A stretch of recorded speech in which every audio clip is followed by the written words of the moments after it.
Hi friends, உங்களுக்கு நான் இன்னொரு சாதனம் காட்டி தரேன்.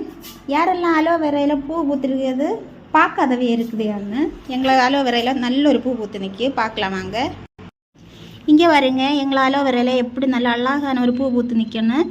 ஆனால் இது விரியலை, இன்னி தான் விரியும். முட்டு வலை நிற்கி. இது பார்த்தாலே இது பார்த்தாலே நம்மள ஊரில் சொடக்கு இல்லையா, நம்ம கொட்டுத சொடக்கு அந்த ஷேப்பு கரெக்டாக அந்த ஷேப்லேயே நிற்கி. ஆனால் சொடக்கு இல்லை, அந்த ஷேப்லேயே நிற்கி. இது கொஞ்சம் விரிஞ்சு நிற்கி.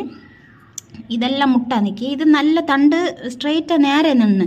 அப்போ அது ஏன்னு தெரியாது, இப்படி வளைஞ்சு காற்றடிச்சது கொண்டாയിരിക്കും வளைஞ்சு இப்படி கோணி நிற்கி. இப்போ இது நேரே கம்பு ஒற்றை கம்பாக நின்று. இங்கே பாருங்க, செடியை பாருங்கள் எப்படி நிற்கணும் வலுதா. இதுதான் எனக்கு அலோவேரா செடிக்க பூ. அப்போ இங்கே எல்லாம் நிறைய செடி வச்சுருக்கேன். நான் இது ஒரு லாங் வீடியோ எடுத்து போடலாம். அப்போ யாரெல்லாம் இந்த செடிக்கு பார்த்துருக்கீங்கன்னு கமெண்ட் பண்ணுங்கள். பாய்.